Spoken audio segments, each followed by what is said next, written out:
Vasudeva sutam devam kamsacāṇūramardanam devaki paramanandam krishnam vande jagadguru.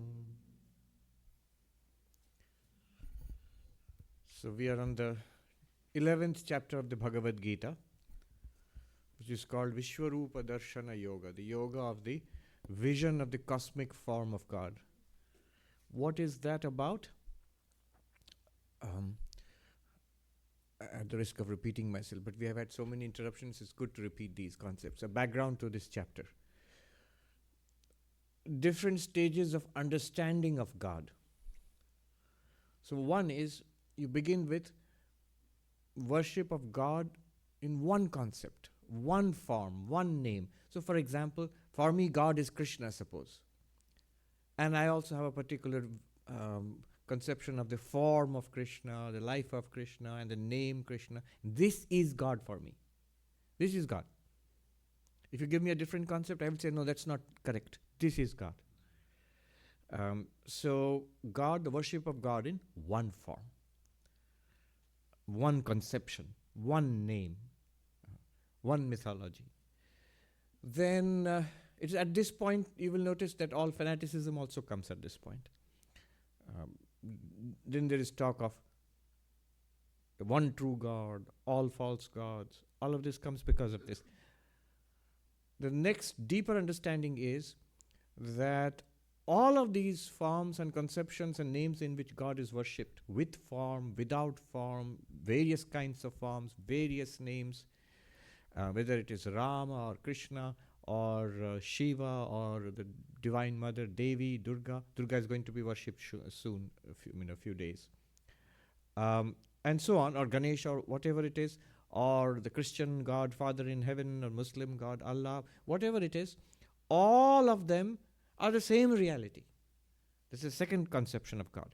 The same reality which is capable of being expressed and worshipped in many, many forms. Forms means conceptions. Many, many conceptions, many, many ways in different religions, in different sects of the same religion. So all of us, we are worshipping the same God. So at this stage, this second level, this is called Saguna Brahman, Brahman with attributes, Ishvara, Bhagavan. So suppose I was worshipping Krishna and I go to this second level of understanding, a deeper understanding, then what do? I can still consider, I still can continue to worship Krishna as I was worshipping earlier, no difference. But now I understand the one who is worshipping Rama or Ramakrishna or Jesus or, the Shiva, various conceptions of God in different religions, Durga, the Christian or Jewish or Islamic conceptions, any one of them. They are all worshipping the same reality. There is only one reality. At this level, the idea of this God or that God, a Christian God or Hindu God, does not make any more sense. The idea of a true God and a false God does not make any more sense. There is only one God. So which is true or which is false? What would be false? At the most, if you say it's false, you might say that it's a wrong conception of God you have got. But you can't say your God is false, because if you are worshipping God, you are worshipping the same reality. There is only one God. So this is the second level. Now it is the third level, an even greater and more magnificent understanding of God is the third level which we are talking about in the 11th chapter. What is this third level? It is the vision of God as this cosmos. Here, what we are experiencing, the entire universe. How does this work? For this we have to understand the nature of God and the universe in Vedanta. In Vedanta, God is said to be the cause of this universe. The exact phrase is abhinna nimitta upadana karana. Brahman, God, is the one undivided, intelligent and material cause of the universe. The one undivided, intelligent and material cause of the universe. What does intelligent and material cause mean? Like a potter, for example. So the clay with which the pot is made is the material. The wood with which the table is made is the material. And the intelligent cause would be the potter who makes the pot. It would be the carpenter who makes the table. But here you notice the intelligent cause and the material cause are different. The potter is different from the clay. Whereas in Vedanta, it is said that the material cause and intelligent cause are one and the same. It is the same Brahman which appears as this universe, or in some schools of Vedanta is transformed into this universe. And it is the same Brahman which is the intelligence, consciousness behind this universe, in the production, maintenance and dissolution of this universe, the cosmic cycle of srishti, sthiti, pralaya, projection, maintenance and dissolution of the universe. So God is the cause, intelligent and material cause. And I've explained earlier on other occasions, how is it possible for the same thing to be the intelligent cause and the material cause? The example of the spider is given. The spider spins a web. So the web is produced from the body of the spider. So the body of the spider is, in a sense, the material of the web.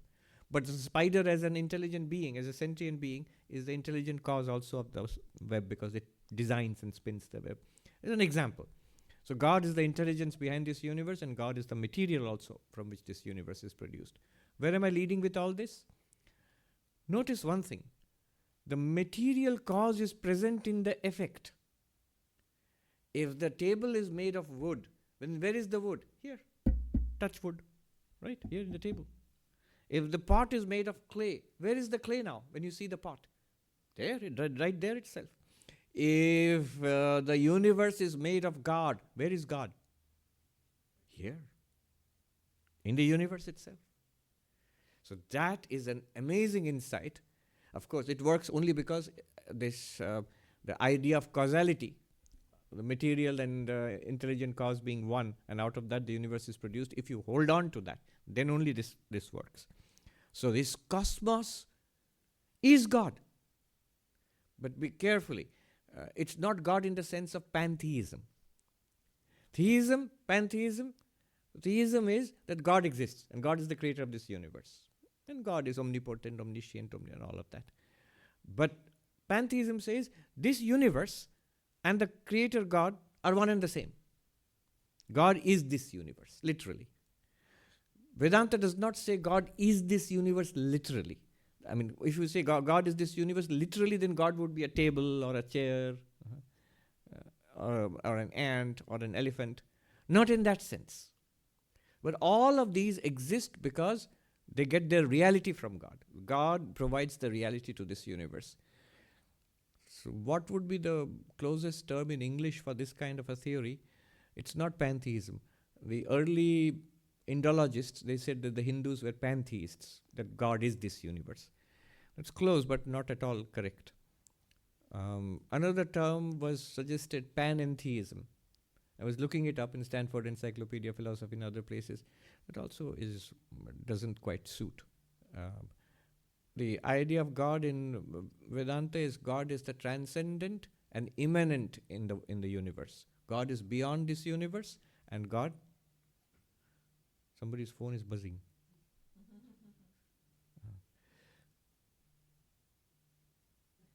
You should check. God is immanent in this universe and transcendent. Transcendent means God is beyond this universe, beyond time, space, causation. But also here. Immanent is also here, in and through this universe. So now what do you do with this? In that case, if God is here in this universe, present in this universe, then when you are seeing this universe, you're actually seeing God. When you're seeing this table, you are seeing the wood. When you're seeing the ocean, you are seeing water.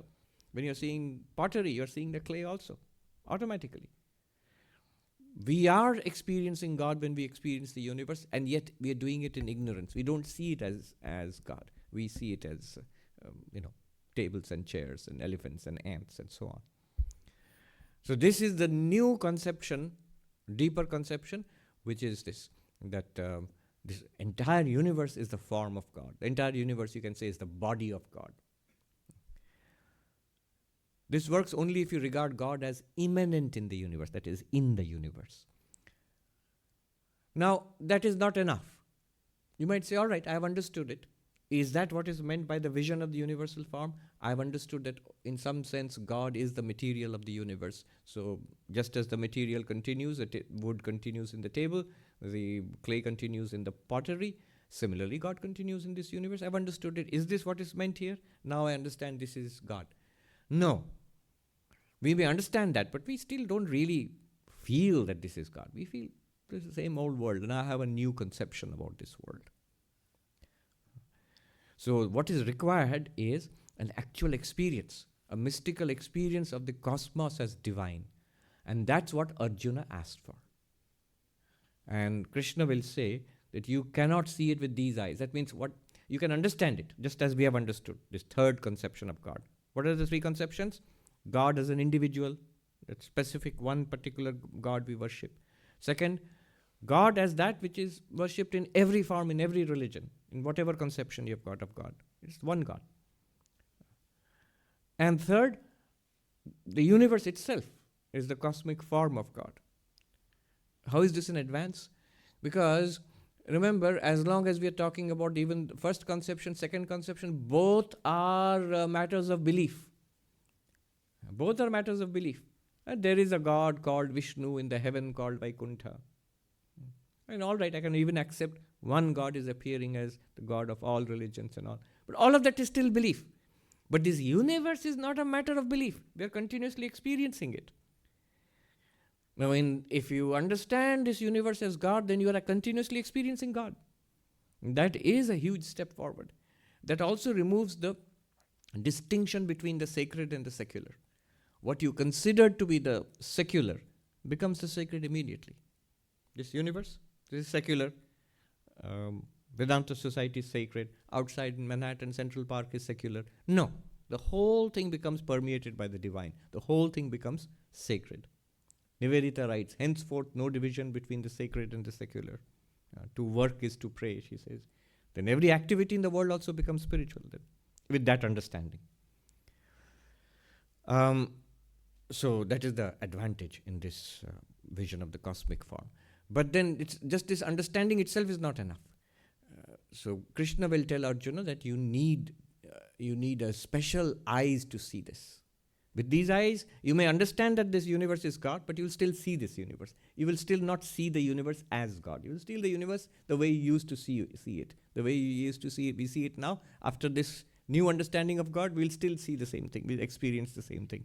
But Arjuna wants to know if I can actually, this universe, I'll see it and I will know I'm seeing God. And I will actually experience the whole thing as the body of God. This is called Vishwarupa Darshana, the mystical experience of God in the cosmic form. Another name for, one name is Vishwarup, one is Virat. Virat literally means the vast. All right. So he will give him that mystical experience. And what is that mystical experience? What did Arjuna experience? The 11th chapter is a very poetic rendering of what Arjuna saw. By the way, even this third conception is not the end of it. Beyond this lies the Advaitic realization. I am that, you are that. Tattvamasi. That's one step beyond. But right now we are in the theistic phase of the Bhagavad Gita. Chapters, if you remember, chapters 7 to 12 are the 6 chapters, the middle 6 chapters. They're chapters about God, about Ishvara, Bhagavan. First 6 chapters about the self, you, what you really are. And the last 6 chapters are supposed to be, just to put, for symmetry, you are that identity. Now, we have done the first 3 verses. We've done 1, 2, 3. Last 2 weeks ago, if you remember, those who remember. 4 verses. Let's start with the 4th one. We can chant after me. Manyase yaditat shakyam, manyase yaditat shakyam, maya drashtum iti prabho, maya drashtum iti prabho, yogeshwara tato me tvam, yogeshwara tato me tvam, darshayatmanam abhyayam, darshayatmanam abhyayam. O Lord, if you think that form of yours can be seen by me, then, O Lord of yogis, show me your eternal self. So he's asking Krishna. Before this, he's already said, you have revealed to me the spiritual science that I am the Atman. You have revealed to me that you are an avatar, you're an incarnation of God. Not the Hollywood kind. Incarnation of God. And you have revealed to me the glories of God in the 10th chapter, where to see God in this universe. Now, I would like to see that cosmic form of yours. What's the distinction between the 10th chapter and the 11th chapter? In the 10th chapter, which is called Vibhuti Yoga, the yoga of divine glories. He says, you think how to meditate upon God with eyes open. Kabir Das very beautifully, Khule nayan dekhu sahab ko. I see my Lord with eyes open. But how to meditate upon God with eyes open? What Krishna did was give a list of some of the wonderful stuff that we see in the world and think of God as that. So let the sun remind you of me. Let the Himalayan mountain, Mount Meru, among mountains I am Mount Meru, among rivers I am the Ganga, among water bodies I am the ocean, and so on and so forth. But here, the entire universe as the body of God and actually experiencing it. So Arjuna knows that this is a special experience he's asking for. You can't just see it with these eyes. So he's asking, if you think that I can see it, because I know I can't see it without your grace. And he knows whom he's asking. Yogeshwara, you are the master of yoga, and you are capable of granting the divine vision. Avatara has this capacity, the capacity to give us a direct God experience. So Sri Ramakrishna often did that. There are many examples, if you see the life of Sri Ramakrishna. Quite liberally, he would touch people and they would have a vision of God in various different ways. So, in fact, 1st January 1886, when he did that most obviously. That is celebrated in India as Kalpataru Divas, the wish-fulfilling tree day, 1st January. Especially in Bengal, it's become a huge festival. It's very strategically, the date is chosen also, the first beginning of the year. Everybody wants to begin the year with a holy kind of, So they go on pilgrimage to the Kali temple, to the birthplace of, to the place where Sri Ramakrishna did that. He gave that vision to so many people who came to him that day, 1st January 1886. So 1st January now is a very holy day, especially in Bengal now, and more across the world. And then Sri Krishna says, yes, since you have asked for it, I'm going to give it to you, that vision. 5th verse. śhrī-bhagavān uvācha, śhrī-bhagavān uvācha, paśhya me pārtha rūpāṇi, paśhya me pārtha rūpāṇi, śhataśho sahasraśhaḥnānā-vidhāni, śhataśho sahasraśhaḥnānā-vidhāni, nānā-vidhāni divyāni, nānā-vidhāni divyāni, nānā-varṇākṛitīni ca, nānā-varṇākṛitīni ca. The blessed Lord said, see my various divine forms, O Partha, of diverse hues and shapes by the hundreds and thousands. So by the hundreds and thousands, not that he's going to see hundreds and thousands of divine forms, one form, and that includes all kinds of what we consider to be worldly, this material universe, also many divine visions. And he's alerting Arjuna that I'm going to give you a special vision. So that's the description in the 11th chapter. It's a very special chapter, which describes a powerful, very powerful mystical vision which Arjuna got by the grace of Krishna. This also shows that this universe is not the only reality. So mystics experience various divine visions, and those are reality also. Not only also, from the mystic's perspective, those are real much more than this what we see here.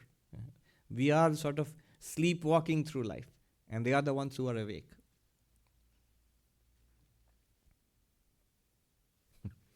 There are so many stories about Sri Ramakrishna. He would fly off into these ecstatic trances.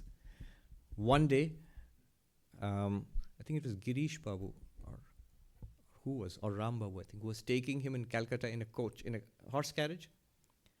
And Sri Ramakrishna was in a mystic trance, Bhava Samadhi. And then the horse carriage had an accident. The axle broke. And Sri Ramakrishna later said, luckily everybody was safe, nobody was hurt.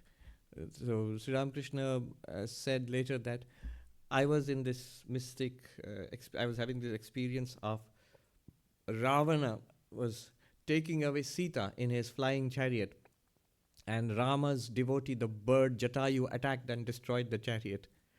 And the gentleman who was taking Sri Ramakrishna says, Baba, if you keep doing this, it will be dangerous to travel with you.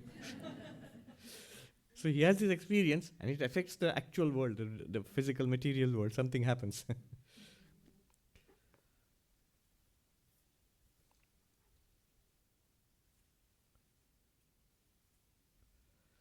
Then number 6.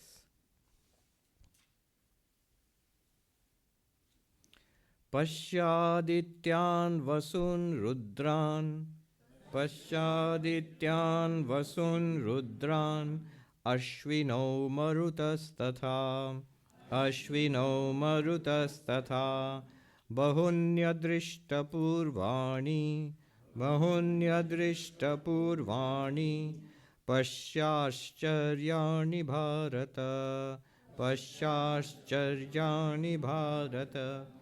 See the Adityas, the vasus, the rudras, the 2 Ashwins, and the maruts. See many wonderful forms never seen before, O descendant of Bharata. So he's naming various deities worshipped in Hinduism. Now these deities, the devatas, which are called devas in Hinduism, they are not God as such. They are, literally the word deva means shining being. So they are very high beings, much superior to human beings. But anybody can become a deva for a while. Everything is for a while, just as we are human beings for a while. So by good karma, one can go to many of these heavens and maybe become a deva like that. They are basically the powers of this universe. Now remember, the entire universe is God. If the table and the chair are also God, we are our physical bodies are also God. In that case, the devas also are God. But they are, of course, very superior manifestations of God. That's why he's saying, because these things what he's talking about, he's not saying to Arjuna, see my cosmic form, look at, here is the table and the chair, or the chariot and the horse and the elephant there, you see them all in me. No, not like that. He's saying that all these deities whom you worship, they are all within my cosmic form. Take a look. I'll hold on to the questions. Don't forget. So see the Adityas, the Vasus, the Rudras, the 2 Ashwins, the Maruts, they're all found in the Vedic cosmology as various devatas. So these devatas have 2 aspects. One is they are in charge of various cosmic powers in the universe, the thunder and the sun and the moon and so on and so forth. And they are in charge of the powers in our body. So the capacity to see, hear, smell, taste, touch, the capacity to think and feel, the capacity to work, the strength of the body, all of those, there are devatas in charge of these different powers of the body. Then number 7. So see within me all of this. So Krishna is now describing what you're going to see. He hasn't seen it yet. It's like a trailer. Be alert. Alert to what? Watch. You will see within me. Number 7. Ihaikastham jagat kritsnam. Ihaikastham jagat kritsnam. Paśhyadya sacharacharam. Paśhyadya sacharacharam. Mama dehe gudakesha. Mama dehe gudakesha. Yacchānyadrashtumicchasi. Yacchānyadrashtumicchasi. See this day, here, today. The entire universe with movable and immovable objects united here in this my body, O Gudakesha Arjuna, and anything else that you may like to see. So, not only the divine forms of the various deities, but this physical universe also. So now he comes down to this, this battlefield and all the soldiers and elephants and the sky and the earth and the rivers, all of that, moving and unmoving, living and non-living, all of that, see within me, this one divine being. What does that mean? The universe which we are seeing, that is within God, united in one being. So the way we are seeing this universe is in slices of time and space. Right now you are seeing this hall, this shrine. Just a little while ago you were seeing, Central Park West Avenue or something. So different time, different place, but we see slices of it. And that's what we do all our life. As we wander through life, not only this life, lifetimes, we wander through oceans of time and space. But little by little, little by little. But suppose you could see all of that at once, here, now. The entire universe, all billions. I keep saying we are the 7 billion human beings. Somebody pointed out to me, we are 8 billion now, Swami. All right then, 8 billion human beings and other billions of other sentient beings, animals and plants, and the gods in the heavens and demons in hell and all sentient beings, the entire universe, living and non-living, all in one being. And that being takes a look at you, notices you. Yes, looks back at you. You'll be terrified. Yes, that would be Arjuna's reaction. He is overcome with devotion, he is awestruck, but also terror-struck later on. But that's what he's going to see. The commentator here, I'm reading from Sridhara Swami's commentary. It's a very simple Sanskrit commentary written about 600 years ago. The commentator says, what I just said now, I'm just actually quoting him. He says, Tatra tatra paribhramata varsha koti bhirapi. Wandering there, here and there, different worlds, for millions of years. Drashtumashakyam kritsnamapi. Even then you cannot see the whole altogether. You cannot see it. You cannot exhaust this universe, and let alone this universe, and let alone exhaust this universe. You can't see everything, and certainly you can't see everything all at once. Kritsnamapi, the entirety of the universe, charācara sahitam, with its entire living and non-living beings. Jagat iha asmin, this world, asmin mama, in my dehe, in my body, avayava rupen, as parts of me, as parts of my cosmic body. Ekatra eva sthitam, in one place, localized in space, now, in one place. Aduna eva, now.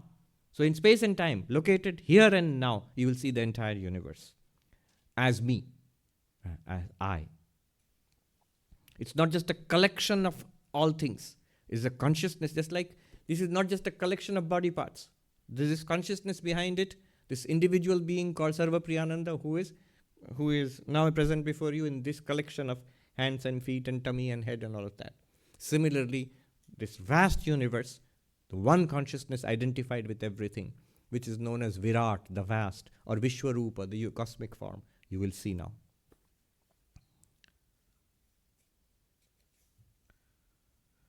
Then number 8.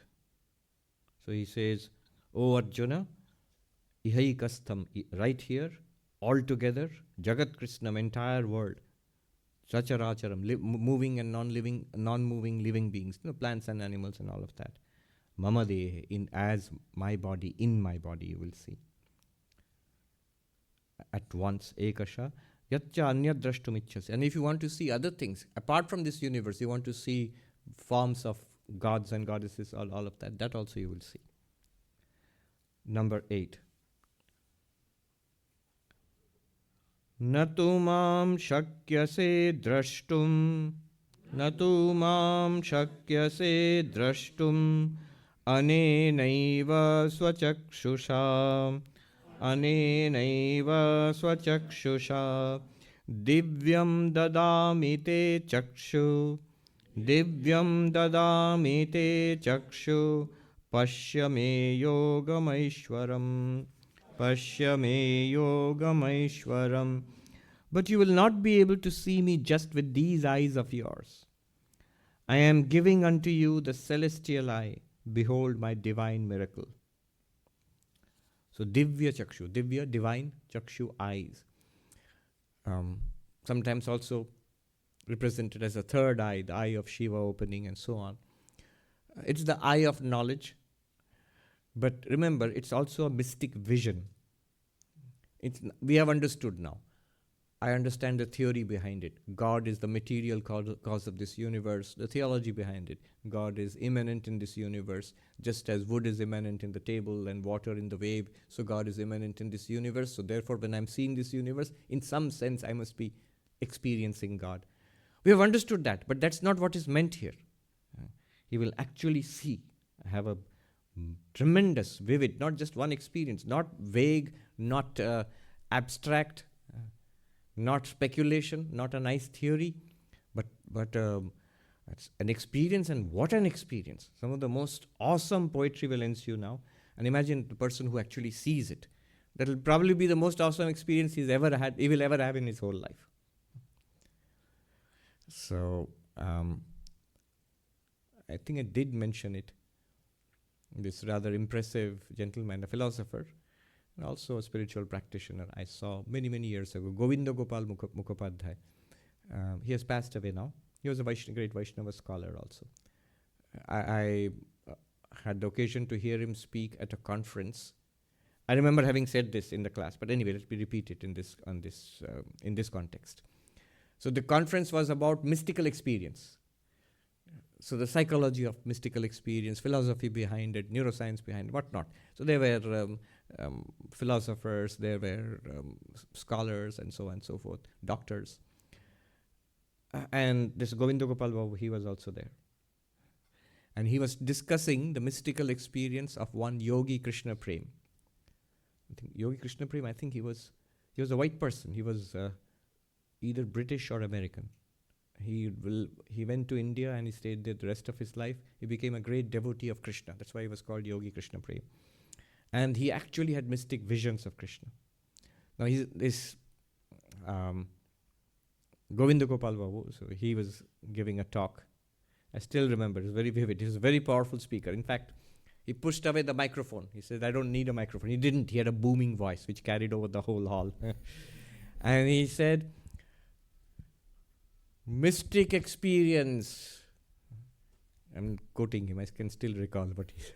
Mystic experience is real, not speculation, not abstractions, not theories. Which was all that we were doing before that talk. What we are discussing is real. And look, and then he reads out from Yogi Krishna Prem's account of his vision of Krishna. Actually seeing the blue-hued, this form of a divine form. And he says, I could see the peacock feather and the flute and all of that. And describes it in detail. Another interesting thing this gentleman said, Govinda Gopal Mukhopadhyay, I still remember. He had a very dramatic way of speaking. So he was a very dramatic man. He said, I remember from my personal experience when I grew up in our little village many, many decades ago. When he spoke this, he was more than 80 years, or mid-80s. When I grew up, as a little kid, I used to go to our neighbor's house. We used to play there. And the lady of the house, whom I regarded as an aunt, she took care of us, as they do in a village. Everybody's kid is, you take care of everybody's kids. They took care of us. She bathed me. I would go to sleep on her lap. She fed me. And I remember lying with my head on her lap. She used to go into these mystic trances. And it was quite common. The people of the village knew this. People in the family knew it. I had seen it myself. And then he said, and the world today knows her as Anandamayima. As Anandamayima. So, as a kid, he actually, Anandamayima fed him, bathed him, played with him, and he went to sleep on her lap and so on. Those of you know about Anandamayima, she was a great woman, mystic, up to the 80s. I think she passed away in the 80s probably, in India.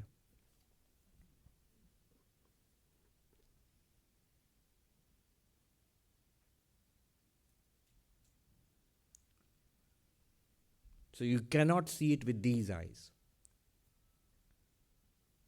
And here the commentator says, Yaduktam Arjunena manyase yadi tat shakyam.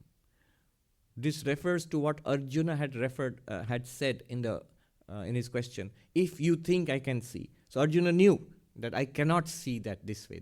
It's impossible for me. You have to give me that vision. And Krishna agrees. Yes, you cannot see it with your physical eyes. I shall give you that power, that mystical vision by which you will be able to see. It's some kind of capacity. It's not that to be a spiritual person, highly spiritual person also, you have to have these mystic visions. Some have it, some don't have it.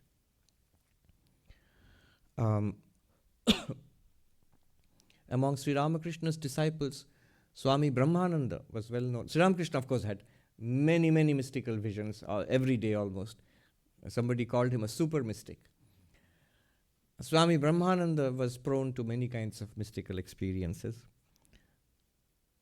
Swami Vijnanananda also, and he would joke. He'd said that my head is a little heated, that I and Brahmananda, we have these mystical experiences. And it's curious who has them and who does not have them. For example, one of Sri Ramakrishna's own disciples, Swami Premananda, who was a great devotee. Sri Ramakrishna said, you will have jnana, not these mystical bhavas.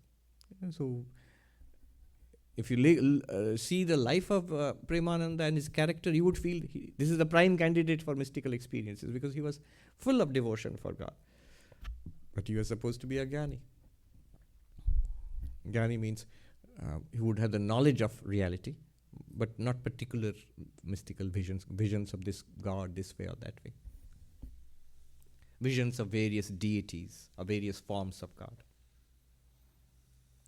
The commentator here says, what is this divine eye, the jnana chakshu, divya chakshu. The commentator says, divyam alaukikam jnanatmakam chakshu tubhyam dadami. I am going to give you this divine, which is not earthly. Jnanatmakam. What do this divine eye, what does it consist of? Consists of knowledge. But remember, knowledge here, when we see what happened to Arjuna, knowledge here does not mean literally the kind of understanding. Now we have the understanding, but that does not mean we are getting a vision of the cosmic form. Maybe we are lucky that we are not.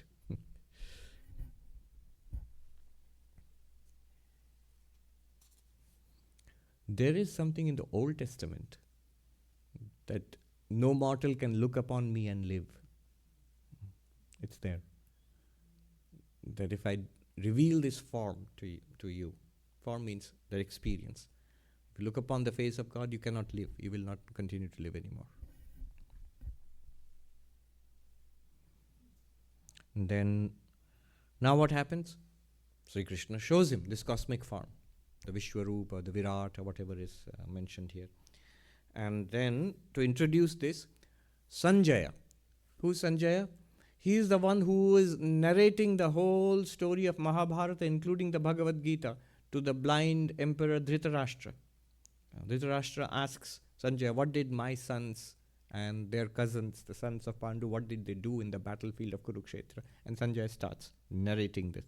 How does he narrate it? So it's like he's a satellite feed, so he can breaking news, CNN and all. So he was given the power, special power of seeing from a distance. And curiously, he also seems to be seeing what Krishna showed Arjuna. So either Sanjaya also got the power to see what Arjuna was seeing, though nobody else in the battlefield around saw anything like that. Or Sanjaya is being used by the poet, the sage Vyasa, who wrote the Mahabharata, to express. I mean, he's like the voice of the poet who is expressing what Arjuna might have seen. And later on, we will see in Arjuna's own voice, he's narrating what he is seeing. And then he's also narrating his own experience, his own reaction to seeing that form. But first, Sanjaya, he is telling the king, or the emperor, blind emperor, this is what's happening. Krishna said he will show this form, and now he is doing it. Sanjaya uvācha evam muktva tato rajan mahayogeshwaro harihi darshayamasa parthaya paramam rūpamaishwaram. Sanjaya said, O king, having spoken thus, Hari, the great lord of yoga, next showed to Partha the supreme divine form. Sanjaya also knows very well who Krishna is. He is the master, lord of yoga, God, an avatara, incarnation of God. What did he show? Anekavaktra nayanam, anekadbhuta darshanam, anekadivyabharanam, divyanekodhyatayudham, having many mouths and eyes, and containing many a wonderful sight, with many heavenly ornaments, and wielding many heavenly uplifted weapons. So the description, those who have grown up in India, you have seen these depictions in artwork, in comics for kids. So it's like a giant man with lots of heads and hands and eyes. That's really scary. But basically what it is literally this. So what I'm seeing right now, I'm seeing many heads and many eyes and many arms and no, not many heavenly weapons uplifted, but so it's basically the cosmos, but seen as one being. That's what he's seeing. Aneka vaktra, many mouths, many eyes, many wonderful visions, many wonderful divine ornaments, divyāni, ayudha, that means weapons, udyata, lifted with divine weapons. And then number 11. What else? Divyamalyambaradharam, divyagandhanulepanam, sarvāścaryamayam devam, anantam vishvato mukham, wearing celestial garlands and apparel, anointed with heavenly perfumes, full of wonders, resplendent, infinite, and having faces on every side.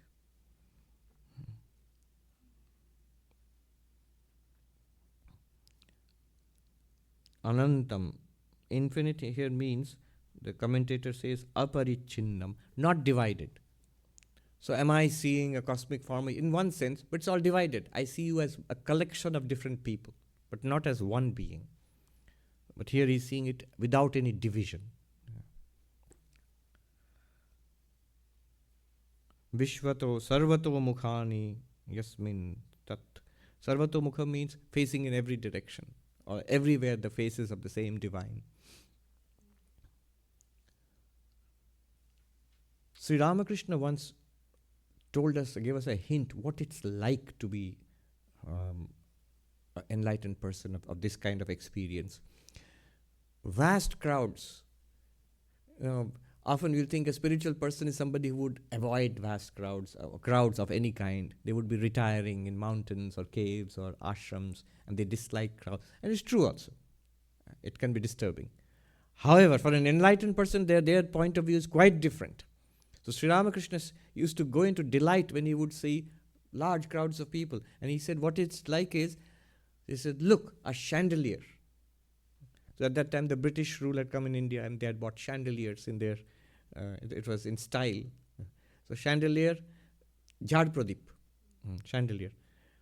So lots of glass and all reflecting light.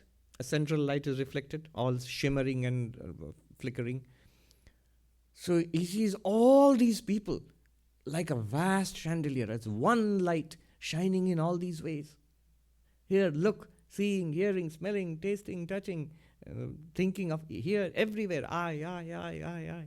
These are the lights, the one light shining in all beings.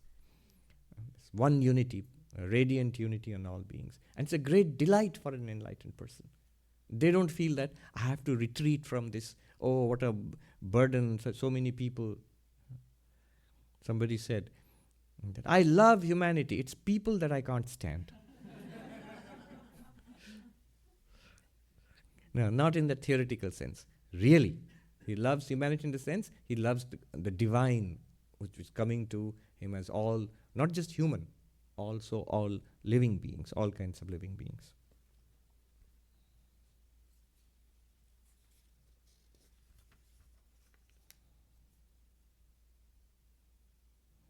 Why only living beings? There's that very instructive story of a broomstick. So, Holy Mother Sharada Devi in her village home, somebody was sweeping the courtyard with a broom. And then after sweeping, tossed it aside to its corner. And the mother immediately stopped this, I think, young man or lady, whoever it was. And she said, "What's this? Don't do that." She picked it up and kept it carefully. "This too has its own dignity," she said. Don't treat it like that.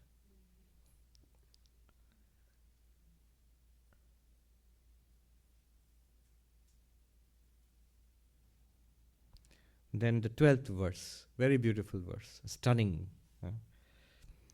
Divi Surya Sahasrasya, Divi Surya Sahasrasya, Bhaved Yugapaduttita, Bhaved Yugapaduttita, Yadi bhasadrishi sasyad, Yadi bhasadrishi sasyad, Bhasastasya mahatmanaha, Bhasastasya mahatmanaha. If the effulgence of 1,000 suns were to appear in the skies simultaneously, it might compare somewhat with the splendor of that great form. So, imagine one sun in the sky. If you see 2 suns in the sky, 10 suns in the sky, 1,000 suns, we'll be burned to a crisp. We'll go blind, we'll be burned to a crisp. Yes, in material light, of course. But this is not a light that will blind you or burn you to a crisp. It's light of consciousness, it's awareness. But it all together, so much sentience, this awesome presence. The only way the poet could think of comparing it is if 1,000 suns were to rise simultaneously in the sky together. Sahasra Surya, Yugapad, together. Such was the splendor of that magnificent form, of that great one, he says, Mahatmana, of that great one. Just, in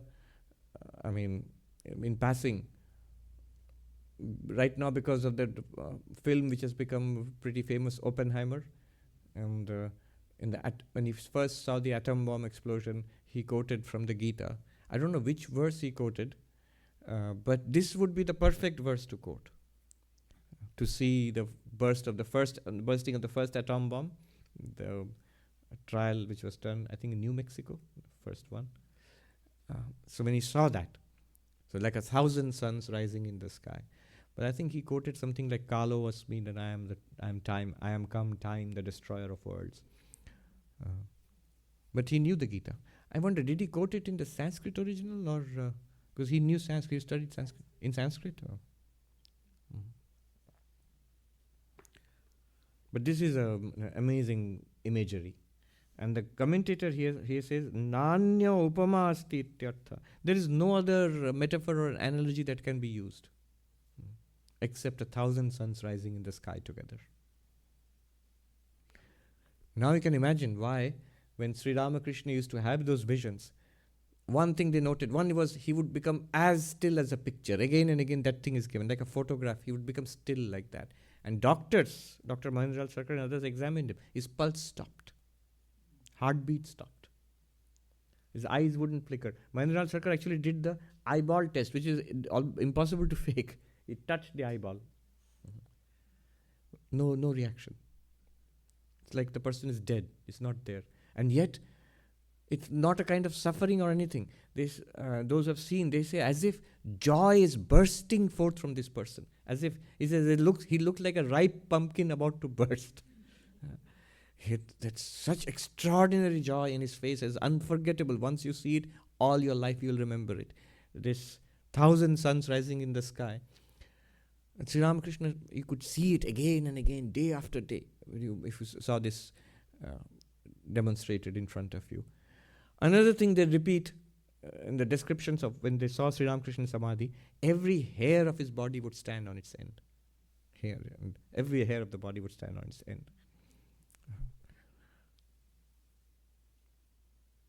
So,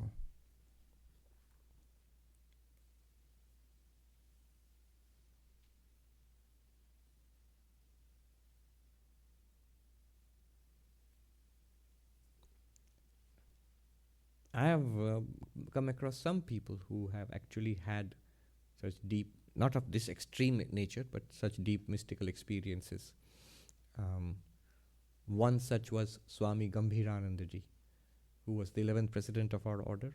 So I remember Swami Shivamayanji told us this story, and I've shared it at other times with you, I think.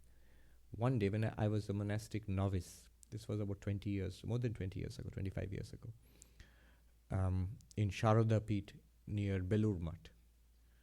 So this Swami, he was leaving us and going on to another assignment. So he called all the monks together. There were a lot of monks in there. It's a very big ashrama. So there were maybe 30, 40 monks and brahmacharis, and I was a brahmachari at that time. And then he told us, to inspire us in monastic life, he said, you know, what is the standard of a monk, what people expect from you? He said, many years ago, when Swami Gambhirananda, who went on to become the 11th president of our order, but at that time he was not the president, I heard that somebody had confirmed that Gambhirananda had a mystic experience of God. So this Swami who told us, he said, I wasn't one to take rumors. You know how rumors get exaggerated. So I decided to ask him. So I went straight to him and asked, Swami Maharaj, have you had this experience? Have you seen God? And Swami Gambhirananda was famous for being a man of few words and of a very impressive and very reserved personality. The Sanskrit word Gambhira means profound and reserved. So that he was really lived up to his name. So he dismissed this. He said, what kind of talk is this? Let me go. And this Swami said to us, I wouldn't let him go. I blocked his way. He said, I won't let you go until you tell me. And then finally, Gambhiranji relented, and he said that, these are the exact words in Bengali, Bhagavan darshan man, Ishwar darshan mane tumi ki bojo? What do you mean by, or what do you understand by the vision of God? Every time I close my eyes, I have the living form of my Ishta Devata, living form of God blazes forth in my heart. So whenever I close my eyes, I have this experience of the indwelling the Ishvara, Bhagavan, whom we meditate in the lotus of the heart. So that is a living experience, not an imagination. Without effort. Just he has to close the eyes and immediately it's there. All the time, effortlessly. And then he says, Tabe ei ki shab, is this all? Sarvabhute Brahma darshan korte hobe na? We still have to see Brahman in all beings. That in all beings is the same divine. Again, those three levels of, I talked about 3 levels of understanding God, but there can be 3 levels of experiencing God also. Anyway, I was reminded of that. Then what happened after that? 13. Tatraikastham jagat kritsnam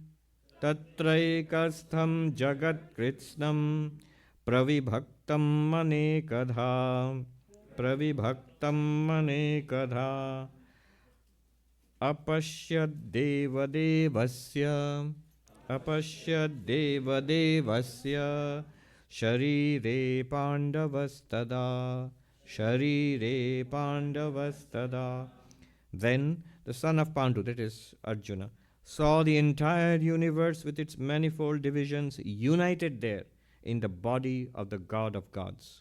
Deva, God of gods means Ishvara, the one God, Brahman, not the lower gods. So the one God of this universe, the entire universe united in one being, and that is the body of God. This is called Virat or Vishwarupa. One more verse and we'll stop. 14th.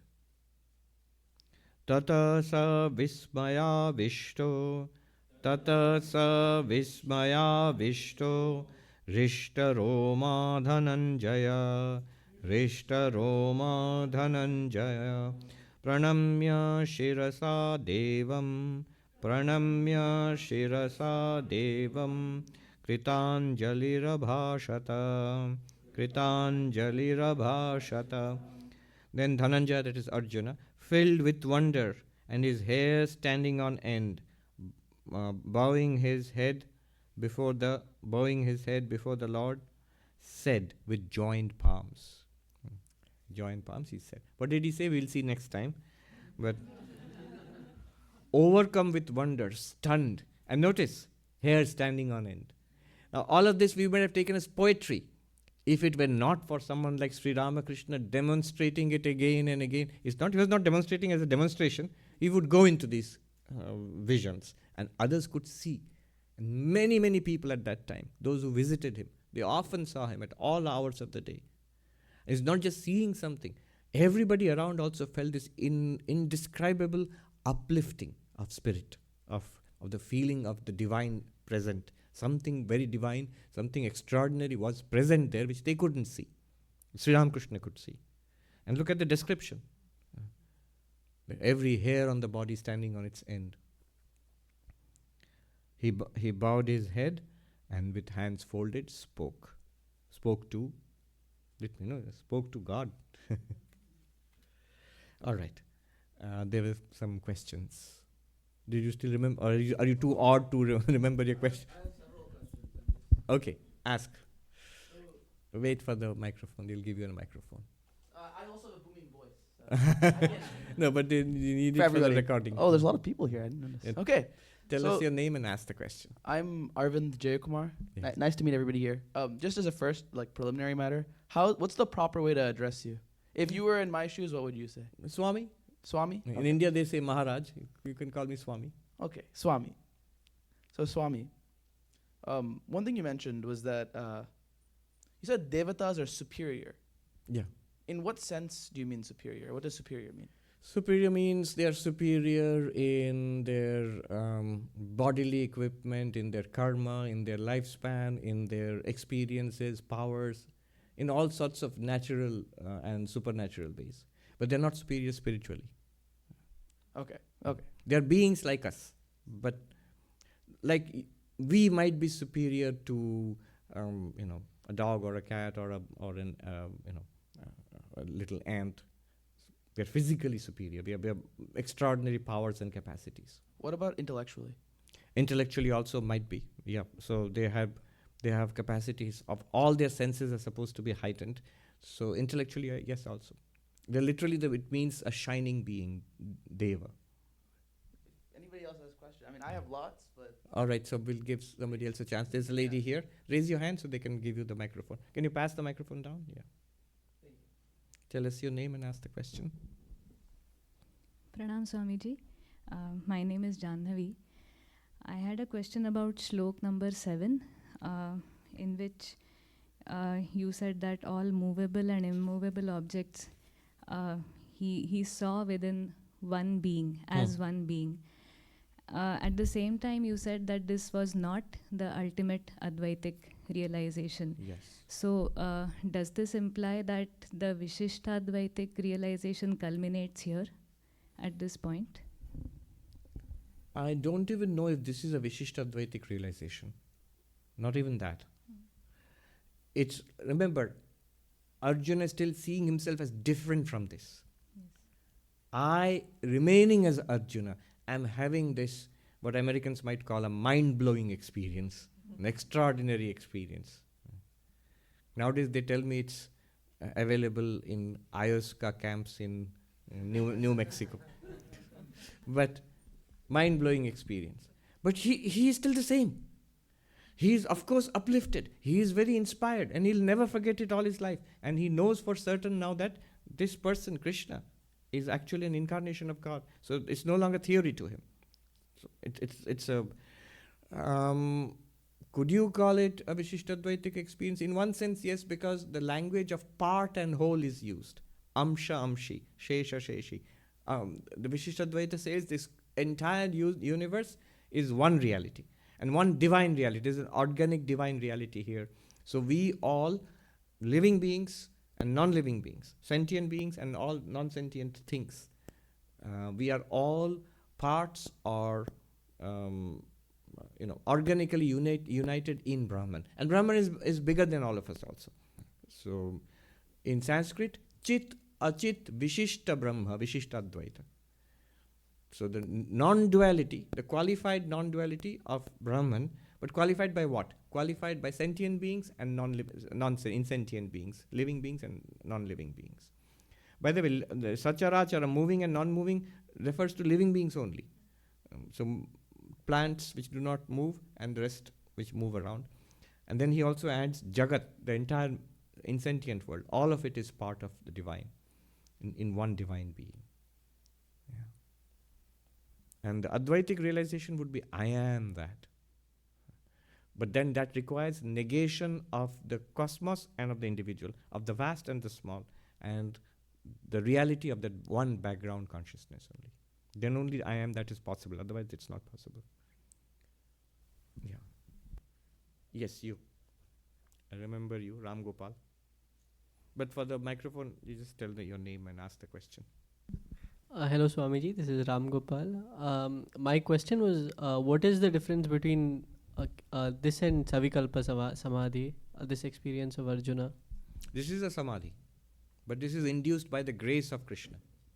This is not by his own sadhana, which is one of the reasons why he was so terrified. We'll see later. And he couldn't hold on to it, nor will he be able to achieve it again without that grace again. He can achieve it again later on, maybe through his own sadhana, if he does spiritual practices. But this was not earned, it was given. So if it can be given, then why doesn't God give all of us? It's because exactly the reason why Arjuna couldn't bear it.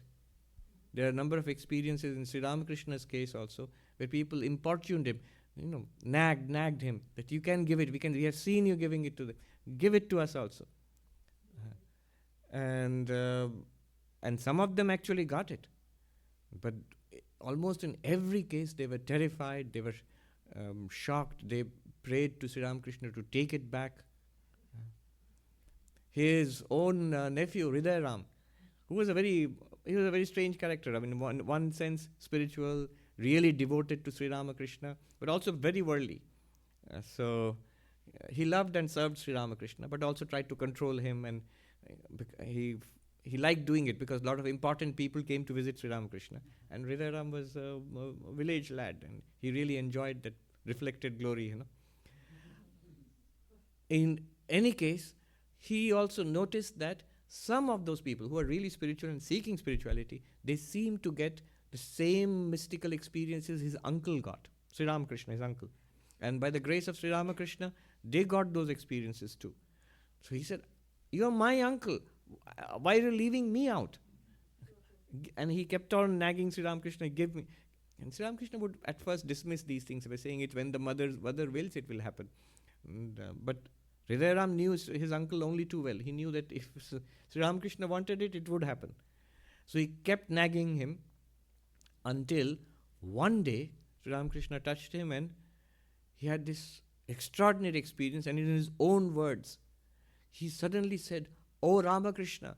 So in Bengali and like all in Indian languages, there are different ways of addressing a superior and of your person of your own status, or someone inferior or a child.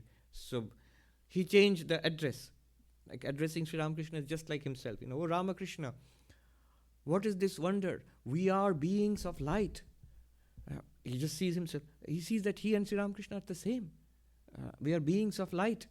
Let us go. Why are we here? Let us go from land to land and liberate humanity.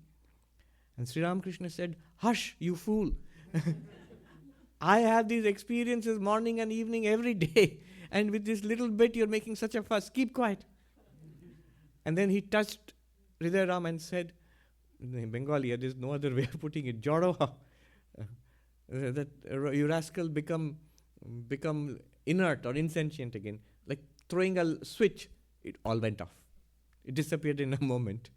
And Hridaya Ram said, "Oh, uncle, what have you done?" So they couldn't bear it.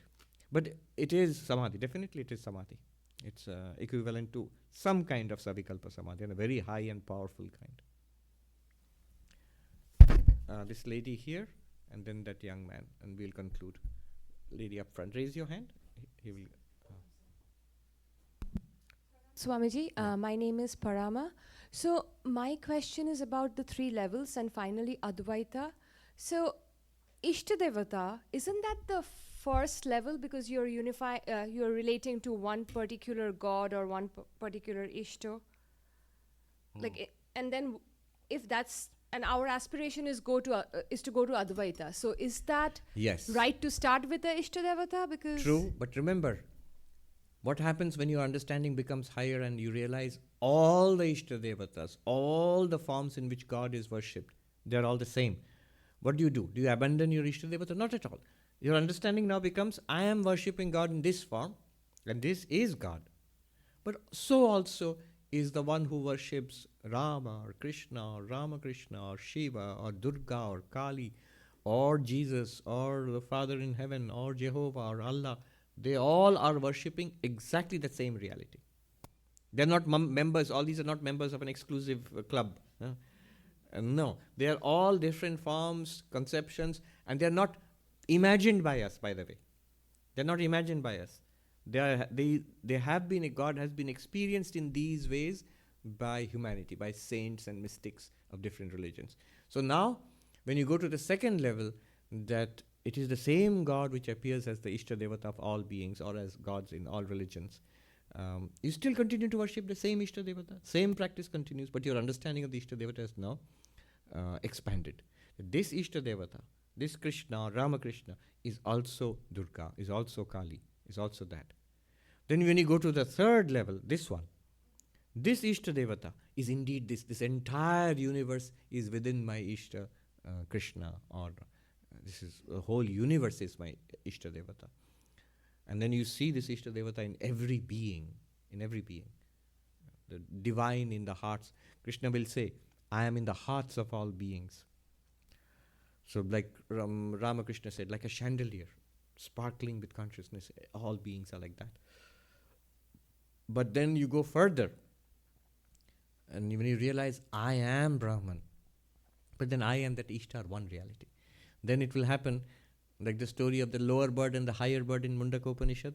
The lower bird hops up the tree branches and goes towards the higher bird, and when it comes close to the higher bird who sits on top of the tree, neither eating fruits nor moving, just shining, when the lower bird comes, and the lower bird is lost in the effulgence of the higher bird, and then you realize there was only one bird. The higher bird alone was there. So that's, you realize, I am that. Somebody asked, in fact, Swami Akhandananda asked Sri Ramakrishna that what is the relationship between God, the God we worship, and the Brahman of Vedanta?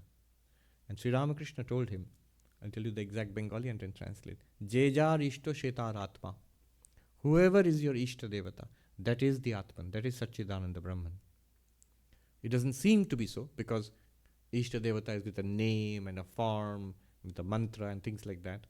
And Satchidananda seems to be an absolute existence, consciousness place. But it's the same reality. Jejar ishto shetar atma.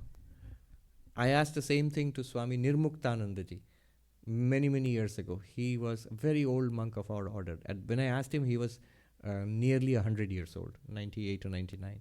He was sitting in the mother's temple next to the Ganga, in front of the Ganga. And I asked him this question, that Maharaj, we are given a mantra by the Guru and the Ishta Devata in whom we meditate and worship and repeat the mantra. And in Vedanta, we read about the Atman, witness consciousness, Satchidananda. What's the connection between? Are they two different approaches? What's the connection? And then he said to me, because he had served Swami Akhandananda. Akhandananda means a disciple of Sri Ramakrishna. So this Swami Nirmuktanandaji had actually served and seen and stayed with Swami Akhandananda. So he told me that, haven't you heard what Sri Ramakrishna said? Whoever is your Ishta, that is the Atman, that is your Atman. Yes. It's a young man there. You can pass on the microphone. Raise your hand. Yeah. That will be the last question. Good evening, Swamiji. My name is Madhav. Swamiji, my question is about divine and mystic experiences, more specifically the form that a god might take in these experiences. Would the form or manifestation of God in a divine experience be influenced by text or by illustration?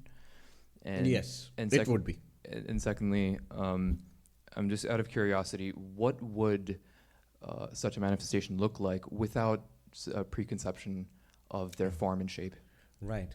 So would it be experienced by culture? And yes, it would be.